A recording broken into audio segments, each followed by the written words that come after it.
Pero vamos a hacerlo ahora al revés. Vázquez Martínez. Vázquez Martínez. Presente, doctor. Buenas tardes. A ver, dígame, por favor, en la pantalla. Vázquez. Ok. Gracias. Vanegas. Sí, doctor, presente. Buenas tardes. Buenas tardes. ¿Es Toribio Méndez? Toribio Méndez Guadalupe. ¿No está? Guadalupe.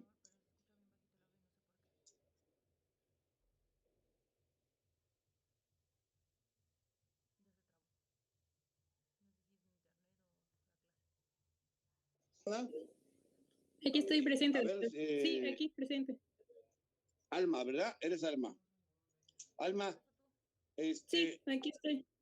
Ayer en la clase pasada hablamos de la salud pública. ¿Cuál es la diferencia entre salud pública y las materias clínicas? Que la salud pública estudia como el concepto de una comunidad y las clínicas únicamente se centran en el individuo. Sin embargo, ambas se apoyan. Exacto. Ok. Bueno, Alma, te voy a decir una cosa más. La salud pública, y a todos ustedes también, la salud pública se divide en dos grandes ramas. A ver si quieren apuntarlo por ahí. Son la epidemiología y la administración de los servicios de salud. Epidemiología y administración de los servicios de salud. La epidemiología, a su vez, también se divide en otras ramas. La epidemiología descriptiva, que es la que ustedes han visto cuando empiezan a ver una patología, les dice cómo se distribuye esa enfermedad por grupos de edad, por sexo, por ocupación, etc. Esa es la epidemiología descriptiva. Pero hay también una epidemiología analítica. En la epidemiología analítica hay una situación matemática, estadística, en el cual ahora se basa en la teoría de la probabilidad, que en nuestro caso, en el caso de la epidemiología, es los riesgos, ¿verdad? Es los riesgos que son basados en la probabilidad. Entonces tenemos una serie de riesgos que ahora son los que se van a manejar para poder analizar, para poder cuantificar una enfermedad. Ok, gracias, Alma. Ahora, Sánchez Olvera. Sí, doctor, buenas tardes.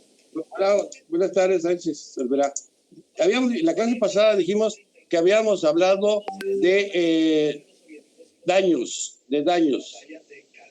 Sí, que la salud pública era como cuando nosotros en clínica veíamos a un paciente, lo primero que debemos hacerlo, que si llegamos a ver a un paciente, ¿verdad?, de primera intención, que está ahí en una sala de urgencias, en una sala de consulta, lo que debemos hacerlo, bueno, es tomarle los signos vitales, ¿verdad? Y eso es algo básico, ¿verdad? De entrada para saber si está vivo. Y en el caso de la salud pública, decíamos que nos basábamos en una cosa que se llamaban daños. ¿A qué se refiere eso? ¿A qué se refiere eso, Aurora? ¿Cuáles son los daños que estudiamos en la salud pública? ¿Cuáles? No, pero ¿cuáles son los daños? Que puede llegar a tener los daños. ¿Cuáles son los en daños? Un futuro la salud pública, ¿en qué se basa? En los daños. La salud pública estudia, como decía tu compañera, estudia el conjunto y se basa en los daños. Yo les voy mortalidad y letalidad. Mortalidad, morbilidad y letalidad, ¿no? ¿Sí? Si nosotros en la salud pública nos va a preocupar una enfermedad, una pandemia, es porque es una pandemia que está causando mucho daño, ¿verdad? ¿Y cómo sabemos qué daño está causando? Por la mortalidad, por la letalidad principalmente, ¿verdad? Mortalidad, luego letalidad y el último, la morbilidad. A veces no nos importa tanto que se enfermen, pero sí nos importa mucho que se mueran, ¿verdad? Entonces, eso es algo que hace que nosotros fijemos nuestra atención en esa enfermedad, o bien que hagan programas, planes para atacar a esa enfermedad, como es el caso de las diabetes, como es el caso del cáncer, etcétera, etcétera, en donde como son problemas graves, hay planes para estudiar la enfermedad, hay planes para detectarla, para utilizar medidas preventivas. Se hacen hospitales, se hacen pabellones, lo que sea, se investiga, pero con base a lo que dice la salud pública, de acuerdo a los daños que sufre la población a nivel mundial, a nivel nacional, a nivel local, etcétera, etcétera. ¿Sí me explico? ¿Sí me explico, Bruno? Ok. Sí, doctor. Ahora, Sánchez González, Adriana. ¿Dónde está? Sánchez González, Adriana. Sí, doctor, aquí estoy. Ok. A ver, ¿qué te pareció de la clase pasada lo más interesante que, si hubo algo interesante, ¿qué fue lo que te pareció interesante en la clase pasada? Pues realmente, pues toda la clase estuvo interesante, doctor. Por ejemplo, lo que usted comentaba de la vacuna de la tuberculosis, eso a mí me pareció, pues, bueno, muy interesante su punto de vista. O bueno, lo que usted nos comentó. ¿Qué dije, Adriana? Dime. Que usted no estaba, o a usted no le parecía como, o estaba de acuerdo que no se pusiera la BCG en todo momento, o bueno, desde el nacimiento, por... Se pone en el nacimiento, ¿verdad? Sí. ¿Perdón? Se pone en el nacimiento, el Ajá. sí, ¿Tú sabes cuál es la vía? Pero que usted no estaba de acuerdo. No, yo no estoy. Ajá, sí. ¿Tú sabes cuál es la vía? ¿Tú sabes cuál es la vía, cómo se aplica la BCG? La vía intradérmica. Es subcutánea. Intradérmica, no subcutánea, no. Intradérmica, ¿ok? Sí. Subcutánea es más, Sí. es otro, ¿sí? Más intradérmica, es sí. más superficial de todas, ¿sí? ¿Sí? Es una décima, 0.1, ¿sí? Ok. Entonces, ¿y por qué dije que no se debía aplicar ¿Por qué dije? Pues porque cuando ya les hacen las pruebas, la prueba, pues ya obviamente la persona ya tiene Los niños. o sea, podría. Los niños, lo que me preocupa son los niños, ¿sí? Los niños es muy valioso el PPD. En un adulto, aunque tú seas una jovencita, ya eres una adulta, ¿sí? Eres una joven adulta. Pero en un niño, una prueba de PPD sale falsamente positiva con la aplicación de la vacuna. Bueno, digamos, entre comillas, falsamente positiva. No sale positiva nada más. Y eso nos nulifica el gran examen del PPD, del Mantux, ¿sí? Que es diagnóstico. Si un niño sale positivo en donde no se aplica BCG, ese niño es tuberculoso, ¿sí? ¿Ok?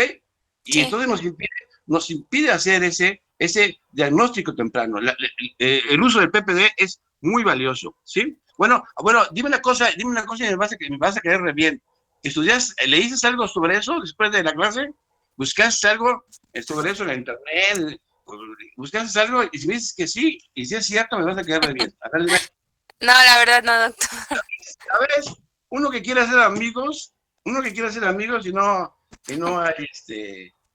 hay, ¿cómo se llama? Correspondencia. No, no es cierto. Pero ¿sabes qué? Cuando te interese algo, así como ves tú, me encantó que me hayas dicho que eso te ha interesado. Y además es parte de tu formación, ¿o no? No es un chisme de comadres ni nada por el estilo. Es parte de tu formación. Entonces, cuando alguna cosa te parece interesante, aunque tú no le veas la aplicación, léelo, búscalo, porque es interesante, búscalo. Porque lo interesante hace que cognitivamente lo adquieras y que además puedas profundizar en otras cosas, ¿sí? No despreciemos lo interesante. Al contrario, eso debería ser nuestro principal motor. ¿Ah? ¿Ok? Sí, bueno, está bien, gracias. Amable. Ahora, a ver, Ramírez, Judith, ¿dónde está? Sí, ¿Judith? Doctor, aquí presente. Presente, muy bien. Presente. Judith, ¿qué es lo que estamos viendo ahorita, Judith? La diapositiva que tiene tu compañero. Es acerca del coronavirus. Que yo sepa, nos quedamos acerca del coronavirus.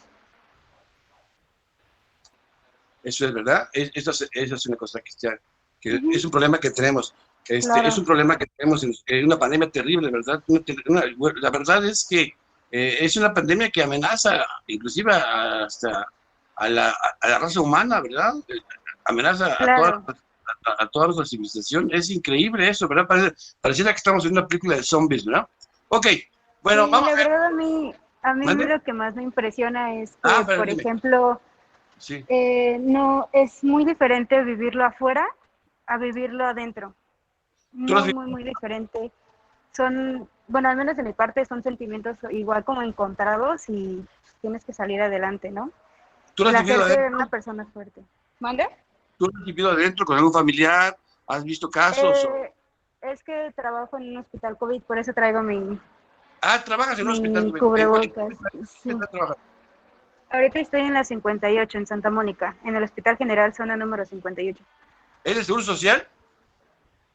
No, sí, es del Seguro Social. Sí, sí, sí. Yo trabajo ¿Es de como Seguro asistente Social? médica. Oye, ¿y cómo están en camas? ¿Cómo están en ocupación? Pues ahorita como abrieron un nuevo hospital en lo que es la unidad Cuauhtémoc, Sí. entonces los pacientes que se están recuperando o que van saliendo, entre comillas, los están mandando ahí o al autódromo. Ahorita, por ejemplo, el cuarto piso está vacío porque no sirve ninguna toma de oxígeno. Entonces hay muchas defunciones. La verdad, yo creo que por día o por turno fácil son como 2 o 3 defunciones. 2 o 3 funciones por falta de oxígeno y hay deficiencia técnica. Pues qué terrible, ¿no? Sí, sí, sí, sí. Qué Sí, terrible. totalmente. Y somos los únicos, no hay otros, somos los únicos que hay, o qué, faltan. Otros de ¿Cuántos qué. son? ¿Cuántos son normal? ¿Cuántos son? Normalmente, ¿cuántos son? ¿Cuántos ¿O pacientes? cuántos había? Pacientes. No, respiradores. Pero Pues entonces, se supone que tiene que haber uno por cama, pero en ¿cuántos general, había? ¿Cuántos por había? ejemplo, en el quinto piso son 33 camas. 33 En el camas y quinto 33. piso. Ajá. De las 33 camas, creo que nada más ahorita solamente no hay una sin oxígeno. Una es De un los oxígeno demás nada más. pisos, sí, sí, sí, de ahí en fuera todos están saliendo bien. De hecho, hubo igual muchas altas, al rato voy a dar más altas. Ok, entonces tú de manera así, de manera, digamos, rápida, objetiva, ¿crees que se está haciendo un buen papel para el control de la enfermedad? No, ¿No? Oye, no totalmente. pues no es no. Oye, ¿trabajas como enfermera o como qué trabajas? No, soy asistente médica. ¿Eres qué? Asistente médica. Asistente médica. ¿Qué es eso? Son las que dan las altas, checan lo de los familiares, están con los... Pues prácticamente es como más administrativo, Como de pero servicio tengo que social, pasar algo como así. de como trabajador social. No, es que ellos tienen como otro, no porque ellos no entran y yo sí entro. Yo tengo que checar que esté el paciente, No, pero que en realidad sea tu ese actividad paciente y sería como todo. la de una trabajadora social, tu actividad sería como Eh, todo eso de ver a los pacientes, de tomar los datos, todos los personales. ajá, ¿Qué es ajá, lo que hacen los trabajadores sociales? Es lo que hacen. Digo, claro, ellos investigan más, ¿no? Van a las casas, o deberían investigar más, van a las ajá. casas, estudios Somos un socioeconómicos. equipo, siempre he dicho eso, somos un equipo, entre todos nos ayudamos. Sí, pero yo digo más o menos, porque yo nunca había escuchado eso de asistente médico, ¿verdad? Asistente médico, dices. Uh-huh. Es una categoría para mí nueva. Ok, mira, la verdad te voy a decir una cosa con todo respeto. Hay que tener cuidado en todos los sentidos. Así como se tiene cuidado para protegerse, que trae la mascarilla y todo eso, también hay que tener cuidado para no propagar rumores. O sea, es decir, hay que decir las cosas que te consten, las cosas que tú sabes Claro. que suceden. Porque luego a nivel de radio pasillo se dice una serie de cosas y las van diseminando, ¿verdad? Y dicen, no, pues una que trabaja en el hospital, o sea, eso les da mayor peso. Y realmente, a esas alturas y como está la situación, actuar de una manera superficial o de una manera, pues hasta cierto punto, negativamente, es una especie de terrorismo, ¿eh? Es una especie de terrorismo, porque gran parte, es algo que también yo les voy a decir a ustedes, que gran parte de la situación de la problemática que hay de la epidemia es de tipo psicológico y son una serie de problemas emocionales que van bajando la capacidad inmunológica de los pacientes, que van bajando la capacidad técnica de los médicos, de todo el equipo paramédico, etcétera, etcétera. No es fácil, ¿no? Pero también hay que ver eso. Hay un exceso de temor, hay un exceso de, no sé, inclusive hasta de cuestiones mal fundadas, ¿no? Se habla de algunas gentes en algunos lugares hablan de cosas espantosas, ¿no? Que ni siquiera hay que repetirlas, pero la verdad es que no hemos tenido situaciones como en otros países. La verdad que no hemos tenido, afortunadamente, como otras situaciones. Pero fácilmente la gente propaga rumores. Ok, muy amable, gracias. Vamos a seguir con la clase. Vamos a ver a Ramírez Morales. ¿Abril? Sí, aquí estoy. ¿Por qué te pusieron Abril? ¿Les gustó a tus papás el mes de abril? No, inicialmente yo iba a nacer en abril, a ver, ¿por qué me hacías? No, a ver, quiero verte a ti. Abril.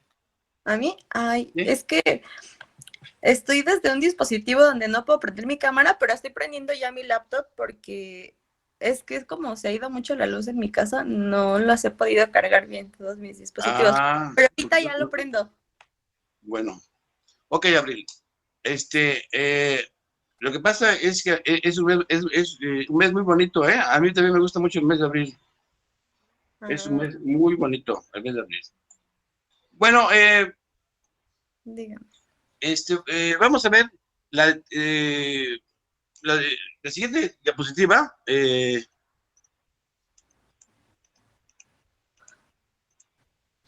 es el periodo de incubación? Sí, el periodo de incubación, que es de este padecimiento, que es de 12 a 14 días y en promedio es de 5 y un cachito de días. Vamos a decir que el periodo de incubación, fíjense jóvenes, el periodo de incubación es desde que entra la enfermedad hasta que se presentan los síntomas. Es muy importante, porque eso nos va a permitir muchas cuestiones, no solo epidemiológicas, sino también situaciones clínicas. Los pediatras manejan mucho los periodos de incubación, los tienen muy presentes, inclusive hacen diagnósticos diferenciales de acuerdo al periodo de incubación, ¿no? Si una enfermedad es de un periodo de incubación muy corto, dicen es tal enfermedad; si es una enfermedad de un periodo de incubación más largo, es tal enfermedad. Y para medidas terapéuticas, medidas preventivas, etcétera, el periodo de incubación es muy importante, ¿sí? La siguiente, aquí está la tasa de letalidad. La tasa de letalidad, y estamos con Abril. Abril, otra vez Abril. ¿Qué dijimos que era la letalidad, Abril? ¿Te acuerdas qué dijimos que era la letalidad? Sí, bueno, es como la cantidad de población que tiene la enfermedad. No. Fíjate, Abril, ¿eh? Fíjate, a ver si me puedo explicar. Sí, porque es un poquito difícil explicarse así nada más de manera verbal. Pero, digo, tampoco es imposible. La mortalidad, fíjate, la mortalidad, que es la principal expresión de daño de la salud pública, la mortalidad es el número de muertos de acuerdo a toda la población, ¿no? Si tú dices la mortalidad, claro, si es tasa, pues la sacas por 100,000, pero es a población abierta. O sea, cuando tú dices mortalidad es número de muertos sobre población abierta. Número de muertos en México es los que murieron por tal enfermedad en relación con toda la población.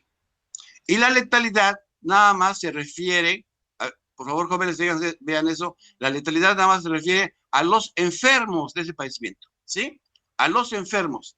Mientras que la mortalidad es a población abierta, las muertes a población sobre población abierta, la letalidad es los muertos sobre enfermos de ese padecimiento, ¿sí? Entonces, pues puede ser que una enfermedad sea con una mortalidad no muy grande, pero sin embargo sea con una letalidad muy alta, altísima, ¿sí? Por ejemplo, en el caso de la rabia, ¿sí? ¿Cuántos casos habrá de rabia de muertes por rabia en este país? ¿Ustedes saben? ¿Ustedes saben cuántos mueren por rabia en este país? Abril, ¿tú sabes? Pues se supone que ya estaba erradicado, ¿no? No, Abril, no, No. tampoco inventemos, Abril, tampoco inventemos, ¿sí?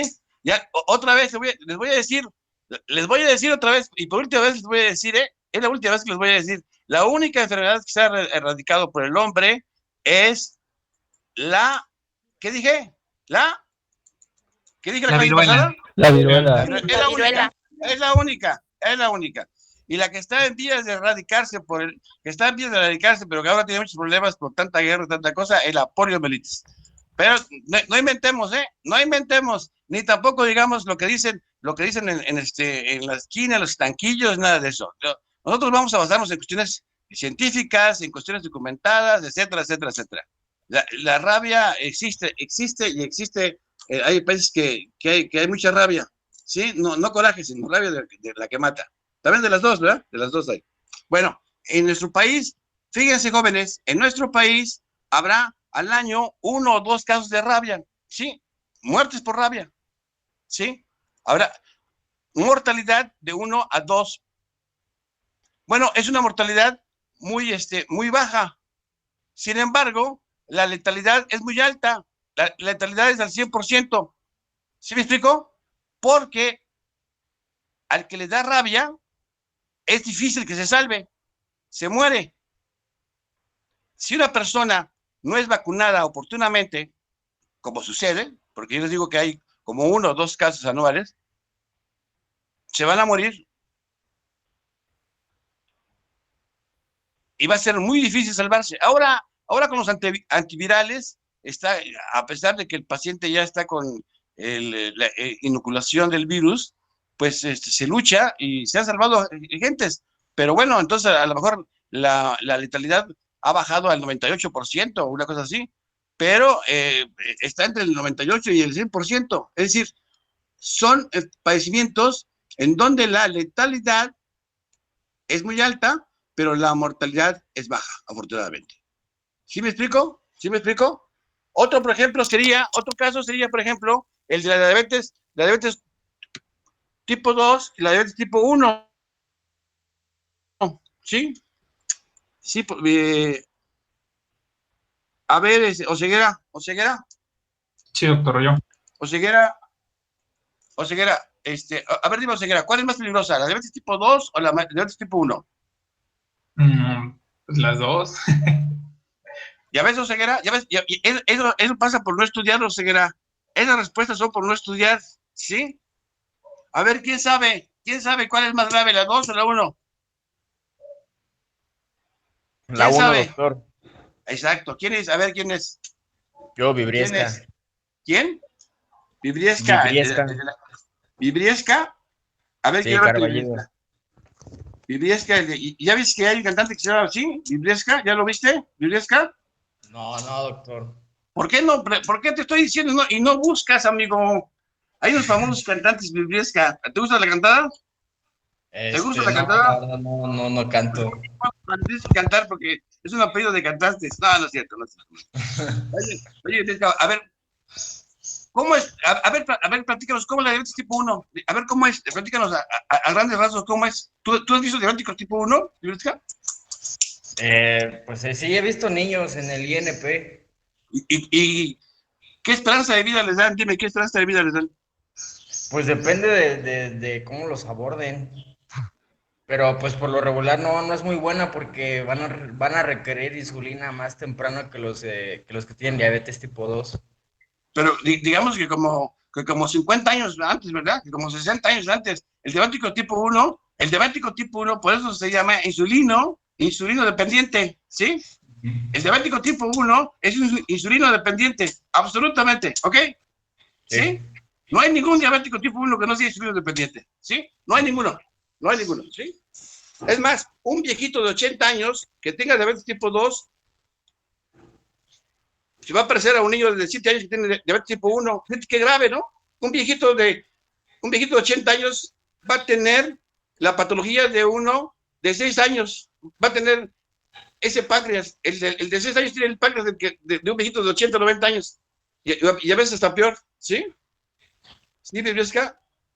La diabetes tipo 1, no vas a encontrar gentes de 60 años con diabetes tipo 1. Es dificilísimo. Pues, tienen que ser gentes heroicas para que lleguen a los 50, 60, a los 40. ¿Cómo es un diabético tipo 1? A ver, ¿quién me sabe decir cómo vive un diabético tipo 1? ¿Quién me sabe decir eso? ¿Qué? ¿Estoy ante un grupo de quinto año o estoy ante quién estoy? Dígame, por favor, ¿sí?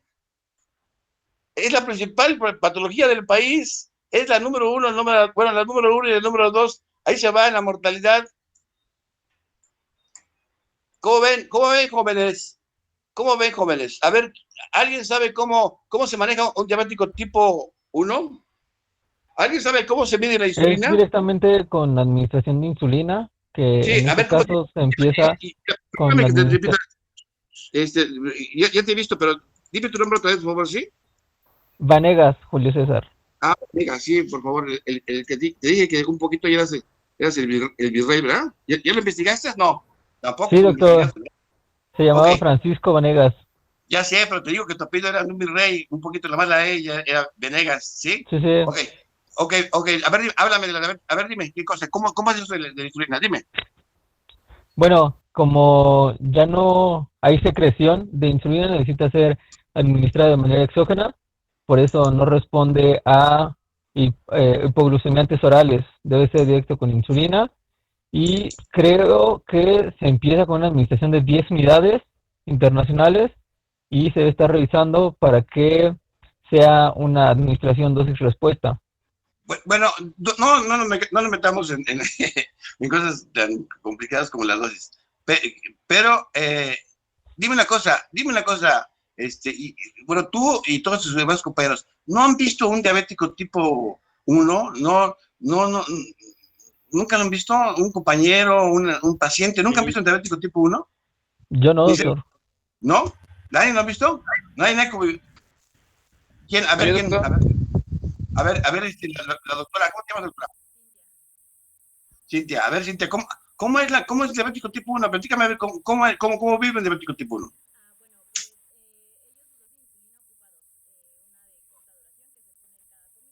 No, no, no, no me estés diciendo, perdóname, acaban de fusilar a un mal alumno mío, ¿sí? Acaban de fusilar a un mal alumno mío. ¿No oyeron? ¿No oyeron los cohetes? ¿No? Yo pensaba que habían oído los cohetes, ¿no? Ok, no. Es una broma. Ah, sí, eran cohetes. Bueno, mira, Cintia, fíjate, no, lo que yo quiero decirte es que si conoces a una persona, a un ser humano, a un niño, a una persona que tenga diabetes tipo 1 y que más o menos lo hayas visto cómo es su vida cotidiana, ¿no?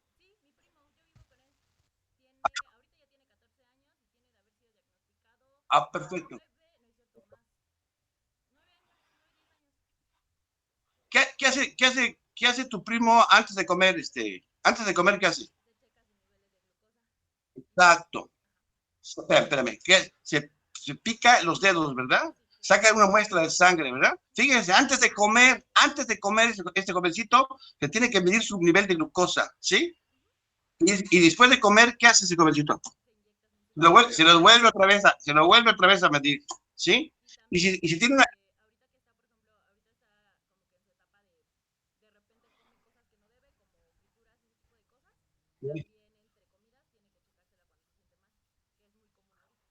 Claro, claro. Y además, debe llevar algún, algún letrero que diga soy diabético tipo 1, porque cuando tienen una hiperglucemia o una hipoglucemia, y más frecuentemente una hipoglucemia, porque el diabético tipo 1, como no tiene esos controles fisiológicos maravillosos nuestros, sino se aplica de manera artificial, entonces es un problema porque se puede pasar la dosis de insulina o le puede faltar la dosis de insulina. El diabético tipo 1 o bien puede llegar al coma hipoglucémico o bien al coma hiperglucémico. Eso es una cosa terrible. Entonces, pero además pues, se puede pasar y no se da cuenta, y empieza a balbucear o empieza a hablar raro, Entonces, cuando está en hipoglucemia, entonces necesitan darle algo necesitan darle algo azucarado para que se recupere. Y si no le dan algo azucarado, y si no recibe asistencia, es muy probable que se muera, que tenga problemas gravísimos. Ellos viven, y perdóname que te lo diga, ellos viven al filo del agua, esa es una cosa tremenda.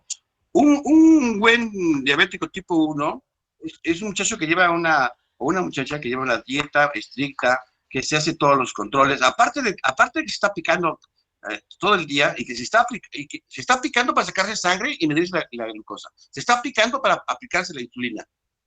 De acuerdo a los resultados de glucosa se va a aplicar la insulina, ¿sí? Aparte de eso, se tiene que hacer exámenes, ¿sí? Oye, por cierto, ¿tú sabes, jovencita, cómo se mide la insulina? ¿Cómo se mide la insulina? ¿Cómo se mide tu primo? ¿Cómo se mide tu primo la insulina? ¿Cómo es? ¿Cómo se llama el examen? ¿Es una glucosa capilar? Perdóname, ¿glucosa capilar para medir insulina? ¿Estoy preguntando por la glucosa o estoy preguntando por la insulina? Sí. ¿Cómo se llama la insulina? Es con péptido C, ¿no, doctor? Medir el péptido C. Exacto, polipéptido C, ¿verdad? El polipéptido C. ¿Quién lo dijo? Yo, Macías. Macías, ¿ya viste lo del boxeador o no? Sí. ¿Cómo se llama el boxeador? ¿Cómo le decían? El ratón me parece que era así. Era campeonazo, el ratón Macías era supercampeón, superídolo del pueblo de México. Mira, en una época decían, es el ratón Macías, la Virgen de Guadalupe, los máximos ídolos de México. ¿Cómo ves, Macías? De lujo, ¿no? De lujo. Y él decía, todo se lo debo a mi manager y a la Virgencita de Guadalupe, Sí, pero no me tocó verlo. Así que... No, pues yo creo que ni a tus papás. ¿Qué edad tiene tu papá? Es una buena pregunta. Se ve que hay interés de los hijos a los Usualmente padres. no le pregunto, sé en qué año nació, pero no me tomo la molestia de preguntarle. Qué mala onda eres, Macías. Bueno, ¿tu mamá cuántos años tiene? A ver, ¿tu mamá? ¿Aprox? Ay, Dios. No, Macías, no, Macías. 51, bueno. Sí, 51. Bueno, ellos sí, los 51, a lo mejor sí.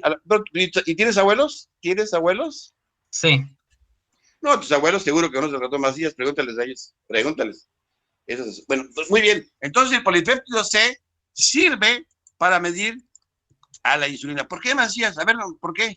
¿Por qué sirve? Oiga, perdóname que me desvíe, pero esto es interesante, ¿sí? Son cosas interesantes y son cosas que además las vamos a ver, ¿eh? Las vamos a ver. ¿Por qué? Porque yo quiero, ¿sí? No es cierto. Porque son parte de su formación. Porque así debe ser la salud pública. La salud pública debe ser que el médico sepa toda esta cuestión de conjunto, pero que también maneje las principales enfermedades. Eso es lo que más va a ayudar a la gente. Eso es lo que más va a ayudar a la población. Que dominen las principales enfermedades, que dominen la diabetes, que dominen la hipertensión, que dominen la influenza, que dominen la tuberculosis, etcétera, etcétera. Ahora sí, entonces, a ver, dime, ¿qué onda con el polipéptido C? Si yo mal no recuerdo, pues tenemos en la formación de la insulina, primero es pre-pro y después es pro insulina y ya después se vuelve insulina. En la proinsulina tiene una cadena de aminoácidos que es justamente este polipéptido o péptido C. Es un gemelo, ¿verdad? En un momento dado es un gemelo de la insulina. Es un gemelo de la insulina en esa cadena que tú estás diciendo. Y ese gemelo de la insulina es fácil de medir, mientras que la insulina como tal no es fácil de medir. Por lo tanto, el gemelo de la insulina está representando la misma cantidad de insulina, ¿sí? Yo conocí a un muchacho, un compañero de ustedes, iba a decir, pero pues ha de ser como unos 7 a 8 años más adelante que ustedes. Y entonces era un muchacho que estaba haciendo servicio social, yo en aquella época estaba trabajando en servicio social, y entonces yo le pregunté, oye, ¿cómo está? Y fíjese que el muchacho se veía bien, perfecto, se veía muchacho, se veía que hacía ejercicio y todo eso. Pero me dijo, pues, fíjese, doctor, mi polipéptido, así me dijo, mi polipéptido C es 0, me dijo. ¿Saben qué significa eso? Que no había, sus células beta no se negaban nada de insulina, ¿no? O sea, él vivía de manera artificial, ¿sí? ¿Ok? Bueno, ok, disculpen la, ¿cómo se llama? La desviación, así vamos a tener frecuentes desviaciones, los voy a estar molestando a lo largo de esta clase, ¿sí? Y les voy a pedir, les voy a decir que estudien, que lean, ya ven cómo es uno de molestoso, ¿sí?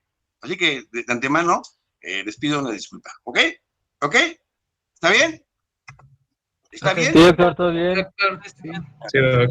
Bueno, ya vimos que la letalidad es la muerte entre los enfermos. Y aquí en esta gráfica estamos viendo que la letalidad, o sea, la gente vieja que se enferma, sobre todo los de 60, 69 y 70, 79, pues tienen el más alto riesgo de morirse, ¿verdad? Tienen un riesgo de morirse. Y cosa increíble, arriba de los 80 años va a bajar ese riesgo, ¿verdad? Eso es una cosa increíble. Bueno, aquí tenemos la historia natural del COVID-19 y entonces tenemos la población total, el porciento, es un estudio que está haciéndose, que hizo este cuate que está hasta abajo, y dice que sin síntomas es un 30% y que después de eso la gente va a quedar inmune y que la mortalidad va a ser 0. Los síntomas son muy importantes, ¿verdad? Fíjense, es un padecimiento donde los síntomas son muy importantes. No todos los padecimientos, desgraciadamente, es así. Hay padecimientos donde los síntomas no son tan importantes. Por ejemplo, la hepatitis B o la hepatitis C, los síntomas no son tan importantes. Más adelante lo vamos a ver. Luego sigue síntomas leves y moderados, 55% es el grupo más alto, que dice que no tiene síntomas o son leves o moderados y que va a quedar casi inmune, casi igual que el grupo anterior, y igual con una mortalidad de 0. Y luego ya tenemos síntomas severos, o sea, ya más importantes, seguramente se refieren a la tos, a la fiebre. Entonces, está que requieren hospitalización, y cuando van a ingresar a la hospitalización, unos van a salir inmunes y otros van a salir muertos, ¿verdad? Ahí está la mortalidad, que ya empieza a ser importante, el 15%, y finalmente pone los síntomas críticos. Afortunadamente, miren, esto es interesante, afortunadamente los síntomas críticos, tenemos que solo un 5% de todos ellos están en síntomas críticos. Y esos síntomas críticos van a necesitar, por ejemplo, la unidad de cuidados intensivos, van a hacer la ventilación, o sea, los van a hacer los van a ¿cómo se llama? A entubar, ¿verdad? Los van a entubar, y de ellos, pues prácticamente la mitad va a salir inmune, y la mitad van a salir, pues van a morir, ¿verdad? Y entonces tenemos una mortalidad del 50%. Bueno, aquí me voy a atrever a hacer otro juicio, y es una cosa muy atrevida, pero yo insisto que las medidas preventivas fueron pues bastante adecuadas, pero que yo creo que sí, las medidas de tratamiento no son tan adecuadas como deberían ser, ¿no? Yo creo que se le tuvo demasiado respeto al virus, que no se le atacó con antivirales. Los casos de los presidentes de la República de Estados Unidos y de México, por mencionar algunos, que fueron tratados con medicamentos antivirales, pues el éxito fue bastante bueno, ¿no? Aparte de todo eso, yo creo que hay una cuestión psicológica muy importante, ¿eh? De verdad, ese aislamiento tan terrible, eso separarlos de las familias, eso de que la sensación de muerte inminente, pues eso mata a cualquiera. El estrés psicológico es terrible. No solo hay una cuestión emocional, psicológica, no solo hay una cuestión de depresión, sino hay cuestiones que se han comprobado inmunológicamente que hay deficiencia, que baja las defensas, ¿sí? Eso es algo que debió haberse revisado, o que se debe de revisar. Bueno, aquí tenemos predictores de severidad y muerte del COVID-19. ¿Cuántos son severos y cuántos son de muerte? ¿Qué grupo, digamos, son en donde se va a ver ese perfil de riesgo de la severidad, y qué grupo se va a ver ese perfil de muerte?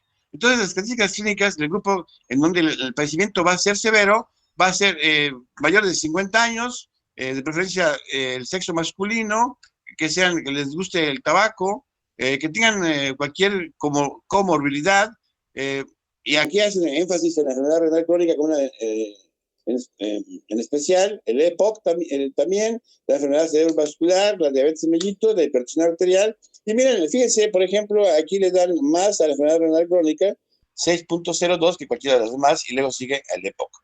Bueno, las características clínicas que son de muerte son mayores de 60 años, acá teníamos en la otra 50 años, sexo es cualquiera, tanto femenino o masculino, mientras que en la severidad nada más estaba el masculino. Y, igual, cualquier comorbilidad, pero dar énfasis a las enfermedades cardiovasculares, a la hipertensión arterial, a la diabetes mellitus y al cáncer, ¿sí? Fíjense qué cosa tan curiosa, aquí en la de muerte, no está ni el EPOC ni la enfermedad renal crónica, pero sí está la enfermedad cardiovascular, la hipertensión arterial, la diabetes mellitus y el cáncer, ¿sí? Miren, la siguiente, por favor. Aquí está, nuestro subsecretario que ahora está enfermo, que yo le deseo, de verdad, con muchas ganas le deseo que se cure. A mí me consta que es una gente muy honesta, que es una gente muy trabajadora y muy inteligente. Yo lo respeto a él. Y les voy a decir algo, jóvenes, ¿eh? Difícilmente yo respeto a alguien profesionalmente tanto como respeto a López-Gatell. Difícilmente yo lo respeto. Y yo a él lo respeto bastante. López-Gatell es mucho más joven, pero yo lo respeto, ¿eh? A López-Gatell sí lo respeto. A su jefe, al secretario de Salud, no, pero a él sí. Luego dice hallazgos clínicos y de laboratorio. Y entonces está aquí signos, síntomas, frecuencia. Y entonces tenemos la frecuencia, la más importante es la fiebre. Hola. ¿Sí me escuchan? ¿Todavía me escuchan? ¿O ya se fueron a ver la película? Sí, aquí seguimos, doctor. Ok, bueno, entonces, la fiebre que tiene un 89% de la frecuencia, dice de 44 a 99, y me imagino que este 89 es la media, y luego dice la tos seca del 59 a 82, las mialgias de 11 a 44, fíjense, estos tres serían los más característicos, fiebre, tos seca y mialgias. Y luego sigue fatiga, ardor faríngeo, pero eso es menos de 20 a 10, náusea, como que le faltó ahí algo, náusea, vómito, diarrea, cefalea y rinorrea. Entonces nos quedamos con las tres, no, quizás nos quedamos con 4, fiebre, tos seca, mialgias, fatiga, o quizás nos damos hasta las 5, ardor faríngeo, ¿no? Para que esos sean como que fueran nuestros pivotes, ¿no? Para detectar. Más adelante vamos a ver la definición de caso, ¿eh? Es una cosa muy importante, muy interesante. ¿Cuándo consideramos un caso clínico? En cuestiones de emergencia epidemiológica como es debemos hacer una síntesis de los síntomas o de los estamos en el laboratorio para decir, este es un caso. Porque no podemos hacerle como en otras enfermedades, donde hacemos una larguísima historia clínica, donde pedimos exámenes, donde reflexionamos para hacer un diagnóstico. No, aquí inmediatamente tenemos que decir, este paciente es un caso, este paciente es un caso clínico. Y bueno, a lo mejor nos equivocamos también, pero debemos ser rápidos, aunque nos equivoquemos. Entonces, decimos, un paciente que, por ejemplo, ¿sí? No, un paciente que tiene fiebre, tos seca, mialgias, fatiga y ardor faríngeo es un caso clínico, ¿sí? Si a eso lo confirmamos con hallazgos del ATAC, con linfopenia, con plaquetas menores de 150,000, perfecto. Y todavía le ponemos un PCR más. La procalcitonina alta, el ACT, el ALT elevada. El ACT en general es un proceso en general del cuerpo humano, ¿no? Esta enzima está aumentada en general cuando hay un daño en el cuerpo humano. Pero la ALT, ¿cuándo está aumentada? ¿Quién sabe cuándo está aumentada la ALT? ¿En qué tipo de padecimientos está aumentada la ALT? Que es básica. Esta enzima. ¿Quién? A ver. Padecimientos hepáticos. Sí, en padecimientos hepáticos. ¿Quién eres? Arroyo. Sí, en padecimientos hepáticos, Arroyo, exactamente, Arroyo. En padecimientos hepáticos está la ALT, ¿verdad? Esa es una importantísima ALT. La ACT está en general, ¿verdad? Pero la ALT en padecimientos hepáticos. Aquí tenemos las bilirrubinas elevadas, el dímero de mayor de 0.5. ¿Saben qué prueba es esa? ¿Alguien sabe qué prueba es esa? ¿Alguien sabe esa prueba? El dímero D es un subproducto de la degradación de unos coágulos, entonces ¿Sí? te estaría hablando de un estado de hipercoagulabilidad. Así es, ¿verdad? Y de destrucción, ¿verdad? De destrucción. Eso lo vemos en los pacientes que tienen problemas de infarto, que tienen problemas de accidentes vasculares, etcétera, etcétera. ¿Sí? No, es un buen grupo. Es un buen grupo. Lástima de mal maestro. Definición operacional. La que sigue, por favor. La definición operacional. Bueno, fíjense, eso sería una definición de caso. Persona de cualquier edad que en los últimos 7 días haya presentado al menos 2 de los siguientes signos y síntomas: tos, fiebre o cefalea, acompañado al menos de uno de los siguientes signos o síntomas: disnea, datos de gravedad, artralgias, mialgias, odinofagia, faringio, rinorrea, conjuntivitis y dolor torácico. Para hacer un símil con el cual estemos nosotros tengamos más experiencia sobre eso, pensaremos en la fiebre reumática. ¿Se acuerdan de la fiebre reumática? Que son síntomas mayores y síntomas menores. ¿Se acuerdan de eso o no? La fiebre reumática, ¿sí o no? Jóvenes, contéstenme. ¿Se acuerdan de la fiebre reumática? ¿No? ¿No? No me acuerdo si son los criterios de Jones, doctor. Sí, son los criterios de Jones. Ajá. Que son mayores y menores, ¿sí? Sí, sí. Bueno, esos criterios, por ejemplo, dicen, si tiene Corea de Siderhand, si tiene valvulopatías, si tienen nódulos subcutáneos, son mayores, ¿no? Y dice dos mayores y un menor. Los menores son mialgias, cuadros repetidos de faringitis, presencia de estreptococo beta hemolítico. Eso se juntarían y harían un diagnóstico de fiebre reumática, ¿sí?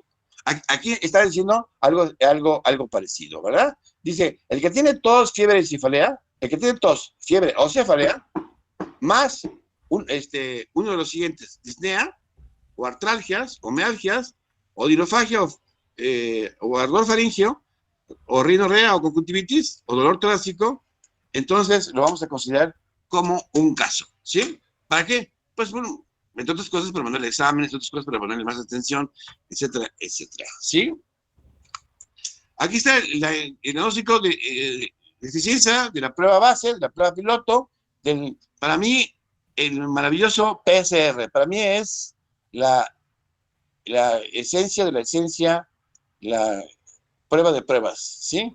Entonces el PCR dice que si se hace un hisopado nasal, 73%, un hisopado orofaringio, 32%, pero si los junta y con el esputo, con el esputo 62%, pero si les junta el hisopado nasal y el hisopado orofaringio, es el 73%, es muy alto. Que es el que están haciendo, ¿verdad? Es el que está haciendo para hacer el diagnóstico. Esto es hisopado nasal y hisopado orofaringio. Luego está el cepillado bronquial, que es más complicado, y el lavado bronquial, que es todavía más complicado, que es el 93%. En sangre no es muy bueno, apenas el 1%, y en ese tampoco es muy bueno, apenas el 29%, ¿no? Nosotros para saber si un examen es bueno, pues manejamos el porciento. El porciento es algo muy, muy característico de nuestra cultura. Si nosotros tenemos un 50%, tenemos como la mitad de las posibilidades de que sí, contra la otra 50% de no. Si tenemos 75, pues tenemos ya altas las posibilidades de sí. Si tenemos 25, pues son bajas las posibilidades de sí. ¿Sí? ¿Ok, jóvenes? Sí. Así cuando ustedes se vayan a declarar a una muchacha, cuando se le vayan a declarar a una muchacha, hagan un cuadro. Así, ¿no?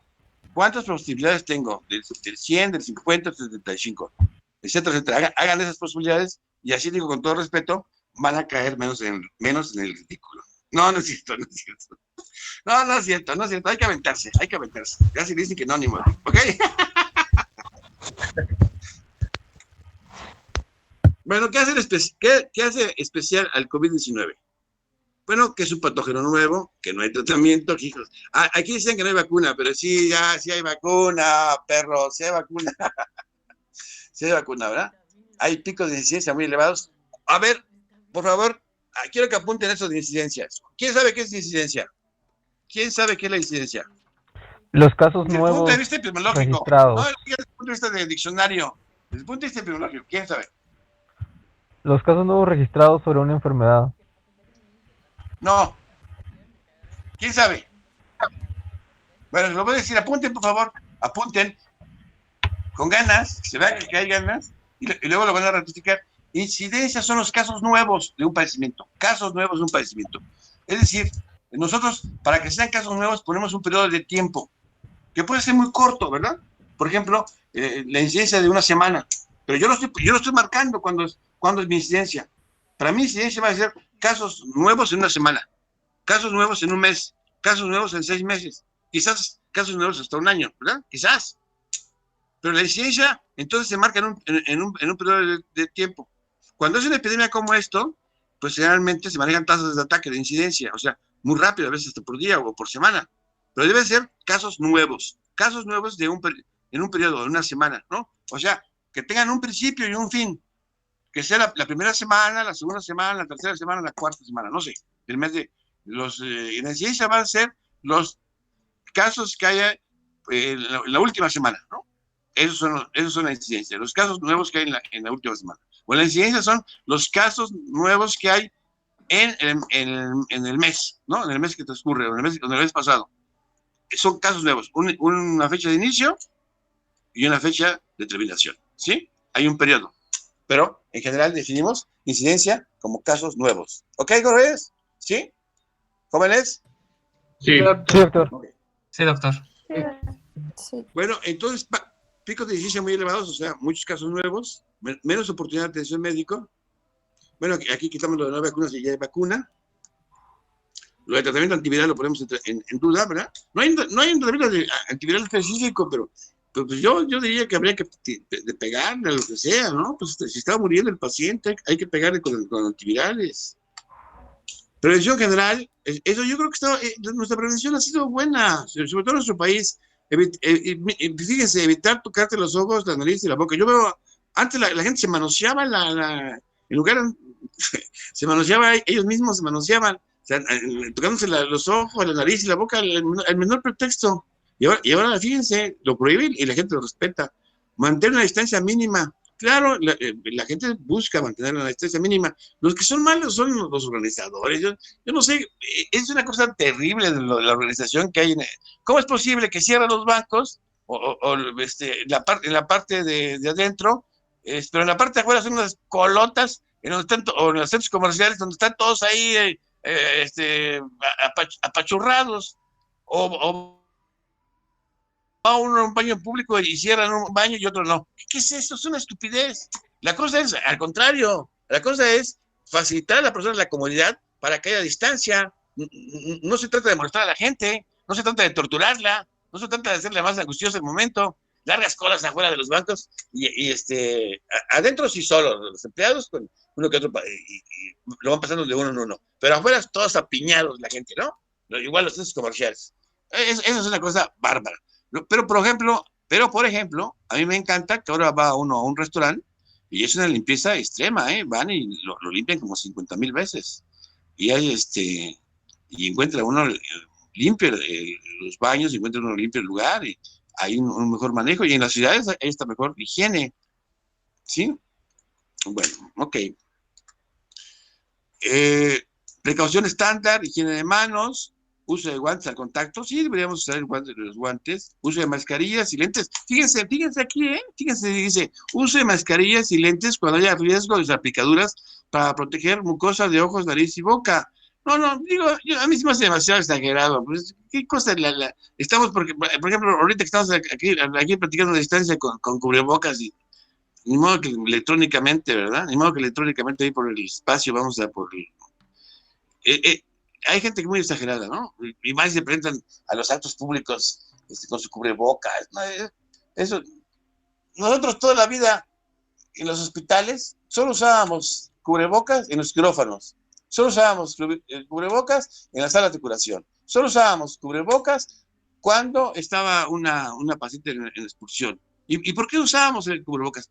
¿Para protegernos nosotros? Nunca, jamás hacíamos eso. No, lo considerábamos ridículo. Lo hacíamos para proteger al paciente, para no salpicarlo. El micrófono para que no le caigan ahí la salivota ahí, para que no le caigan las secreciones en los tejidos abiertos, ¿no? Pero pensar que el cubrebocas es mágico, que va a proteger del virus, a mí se me hace otra aberración, se me hace una verdadera aberración, ¿sí? Equipo de protección personal, está bien equipo de protección personal, pero también yo creo que hemos exagerado, y hemos exagerado en contra del paciente. Agarran a un paciente, lo ponen en un hospital de estos, y ve que todo el mundo anda vestido como buzo, y que lo ven con asco, y que lo aíslan. Pues, pobre paciente, ¿qué posibilidades va a tener? Ya no tiene ninguna posibilidad. Se va y lo mantienen en posición ahí horizontal, y lo tienen ahí tosiendo como loco. Pues, y cuando ya siente muy mal, pues lo van a entubar. Pues ya entubado, ¿qué? Y lo van a anestesiar. Debería verse otro tipo de cosas. Fíjense, hubo un momento en que las hospitales dijeron, no vamos a dejar separar a los hijos de las madres. Es muy importante que los hijos estén con sus madres. Entonces, el momento del parto, cuando vamos a tratar de que la madre, la mamante, que esté el mayor tiempo con ellos. Y así fue. Y después dijeron, los niños enfermos, vamos a permitir que la mamá esté con ellos, y esa es una mejor forma de que se recupere. Pues sí, un pobre niño ahí aislado, siente feo. Igual un adulto, ¿no? Aguanta más, pero igual siente feo. Y más si es un viejito, y más si es un viejito diabético, hipertenso, y que lo tienen ahí aislado, y que ve puro zombie ahí con máscaras, pues ¿qué va a sentir? Pura desesperación, puro dolor, se va a angustiar. Bueno, los médicos dicen, nos vamos a proteger, pues está bien, no, yo digo que está bien, pero bueno, pues también, el que no le guste el fuego, fíjate, el que no le guste el fuego, que no se meta de bombero, si no le gusta el fuego y no le gusta quemarse, que no se meta de bombero, se puede meter de otra cosa, ¿no? Se puede meter de policía, o se puede meter de luchador, o se puede meter otra cosa, pero el médico debe tener los riesgos, y debe pensar también del paciente, debe pensar en toda. Si no estamos tratando con gente mecánica. Ahora se habla mucho de la cuestión médica, pero no se dice el otro lado, porque a mí me han platicado pacientes que llegan con un médico y de pronto van por otra cosa, ¿no? Van porque son hipertensos, van porque no sé qué cosa les duele la cabeza, y de pronto, pues por alguna razón, y más son viejitos, los viejitos tosen mucho, o tosemos mucho, y entonces, pues el médico se asusta y empiezan a correr, un coronavirus, traigan al ejército, ¿no? Traigan a la Guardia Nacional, ¿no? Y tratan al paciente como delincuente, lo tratan como delincuente, la verdad, ¿sí? La verdad, ¿sí? Así que soy una persona que les está diciendo cosas diferentes a las que están acostumbrados a escuchar. Ok, higiene respiratoria y etiqueta de tos, prevención de lesiones con cortantes, etcétera, etcétera. Vamos a ver la otra presentación, por favor, Ariel, ¿sí? ¿Alguna pregunta, queja de su maestro? Con mucho gusto la recibo, ¿sí? No, doctor. No creo. ¿No, de verdad? ¿Sí? ¿No? ¿Tú, Macías? ¿Tú eres Macías, verdad? Sí. No, tú eres... sí. A ver, ¿alguna queja? ¿Alguna queja de mi... ¿Alguien tiene una queja de mis clases hasta ahorita? ¿De la segunda clase? ¿Algún comentario? Si no tienen queja, ¿algún comentario? No, realmente. ¿No? Bueno, algunas son mis opiniones personales, ¿verdad? Hay cosas que sí son determinantes, ¿verdad? Pero hay otras que son nada más que son mi criterio personal, ¿sí? ¿Ok? Bueno, fíjense, para que nosotros sepamos si es endemia o epidemia, necesitamos el canal endémico, ¿sí?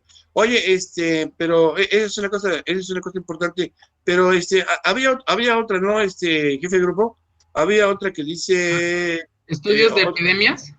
Por favor, ¿sí? Sí, un momento, doctor. Pues, sí, bueno, el canal endémico es lo que matemáticamente nos dice si una patología es endemia o está en epidemia, ¿eh? Lo demás es una cuestión subjetiva, ¿sí?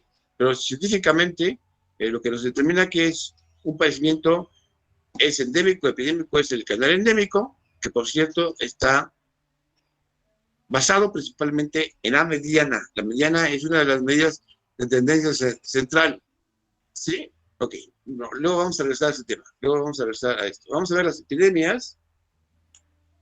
Sí, ya entonces, se ve la presentación. Sí, ya se ve. La Ok. siguiente, por favor. Sí, La está. siguiente, por favor. Bueno, dice caso índice. Primer caso denunciado. Caso índice es el primer caso denunciado a las autoridades sanitarias. Permite orientar la investigación para descubrir un brote localizado. Es el caso índice. Caso primario, caso que aparece en un grupo determinado, puede ser el origen de los casos posteriores, es el caso primario. Y caso secundario, aparece en un grupo social y en un área por contacto con un caso primario. Por cierto, jóvenes, también les voy a hacer una aclaración.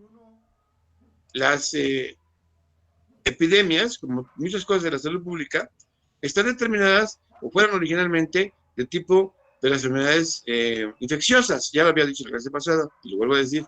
Pero eso no significa que no existan epidemias de otro tipo de enfermedades. Puede haber epidemias de enfermedades crónico-degenerativas o de cualquier otra especie, por ejemplo, de enfermedades carenciales, no sé, o enfermedades mentales, puede haber epidemias.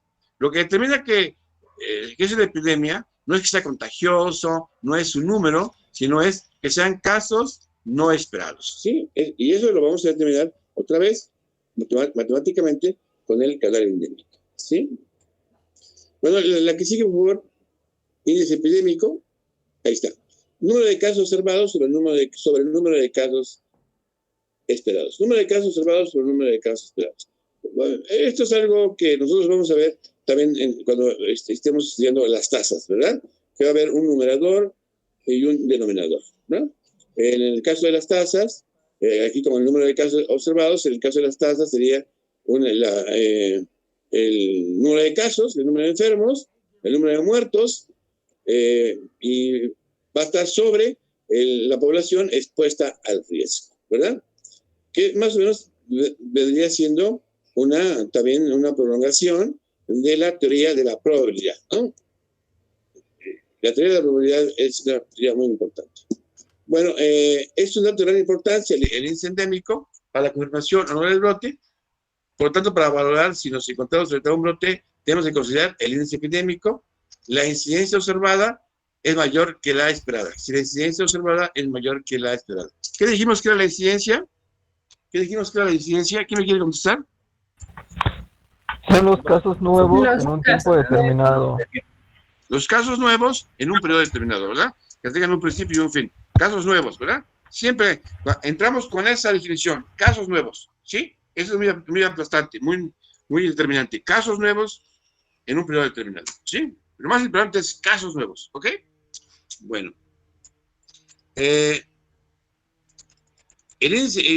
La incidencia observada es mayor que la esperada, es epidemia. La incidencia observada es igual que la esperada, es no endemia, ¿sí?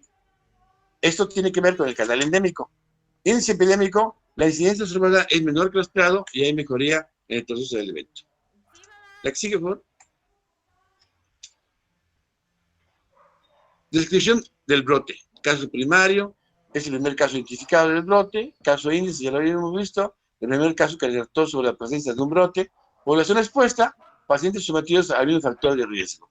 Esa es la población expuesta. Tasa de ataque tiene que ver con el número de casos sobre el total de expuestos.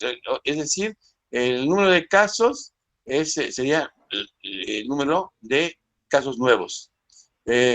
Dice por 100, pero no, cuando veamos las tasas, vamos a ver que no hay un determinado cifra. Se utilizan los números del 10 al... ¿Cómo se dice cuando es el 10, 100, el 1000? ¿Cómo se dice? Cuando es 100, 10... Cuando es 10, 100, 1000, 10,000, 100,000, ¿cómo se dice? ¿Son qué? ¿Múltiplos de 10? Base 10, ¿Decimal? Múltiplos. Se usa múltiplos de... en primer lugar, se usa múltiplos de 10 porque las operaciones son muy fáciles. Pero en segundo lugar, no, lo que determina si utilizamos un múltiplo de 10 menor o mayor es la cantidad de la población. Si es una población muy grande, pues utilizamos un múltiplo de 10 mayor. Claro, nuestros mayores números que utilizamos son 100,000. Muy rara vez utilizamos uno de 1,000,000, por ejemplo, rarísimo. El 100,000 sería el múltiplo de 10 que utilizamos más cuando es una población muy grande.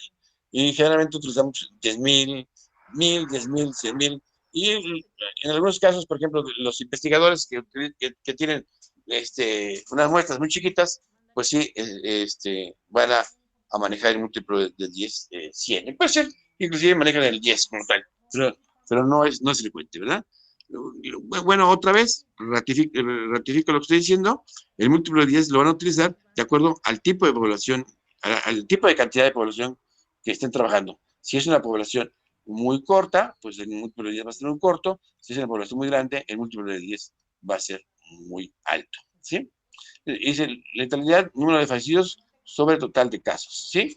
Número de fallecidos, vean, número de muertos sobre el total de casos, es decir, sobre el total de enfermos. Eso es la letalidad, ¿verdad? Si fuera mortalidad, sería número de fallecidos sobre la población de ese lugar, ¿verdad? Ya sea, si estamos hablando de la República Mexicana, pues de todos los mexicanos. Si estamos hablando del Estado de Hidalgo, de los habitantes del Estado de Hidalgo. Si estamos hablando de Azcapotzalco, de la población de Azcapotzalco. Dice por 100, otra vez decimos que el múltiplo es de acuerdo al número de que estemos trabajando, ¿verdad?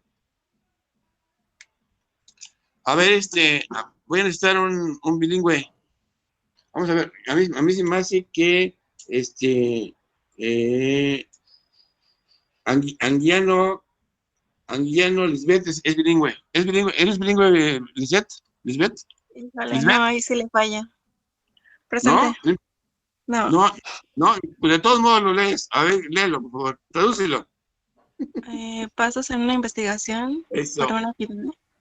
No, pasos en la investigación en una epidemia. ¿Sí? En una epidemia.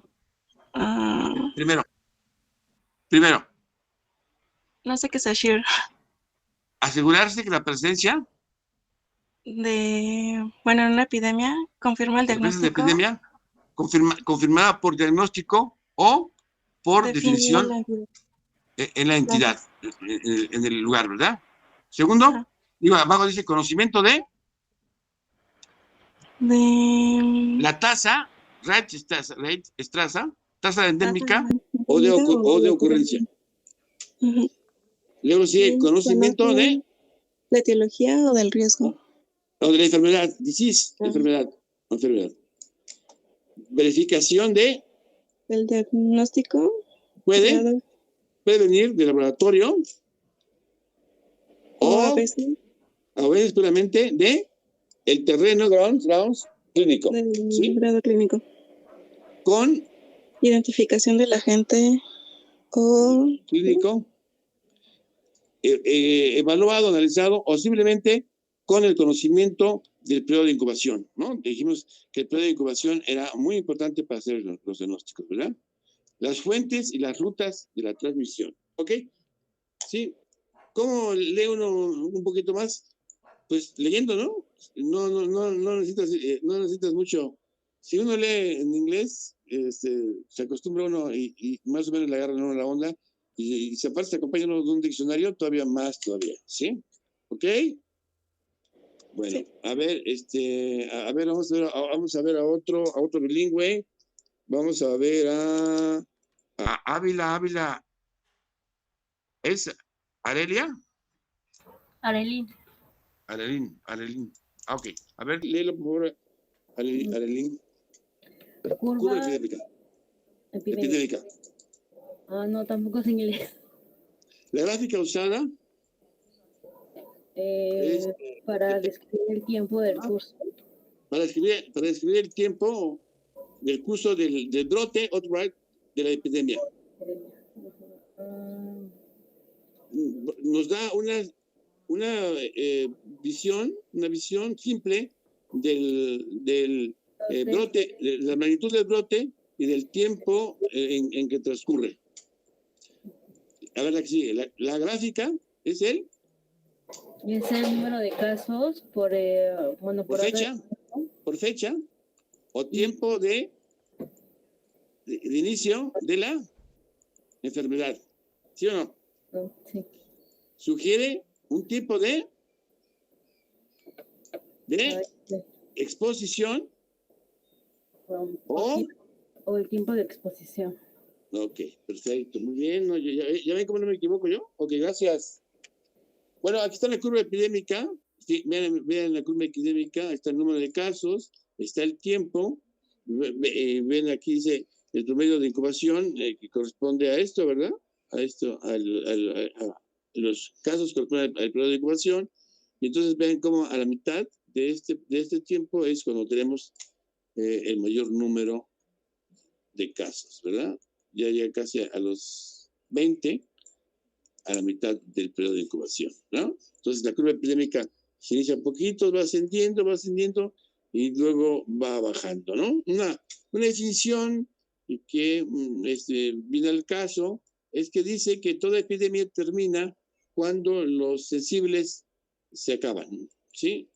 Ya sea porque se mueren, se van a otro país, o se mueren, ¿verdad? Esa es la que hace que en la historia natural de las epidemias es lo que ocurre cuando los sensibles se acaban, entonces es cuando las epidemias terminan, ¿sí?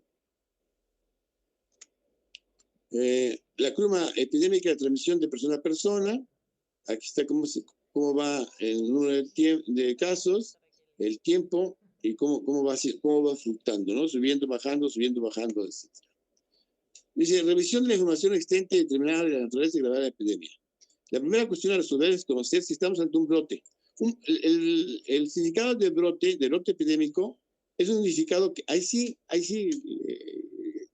el concepto es algo agudo.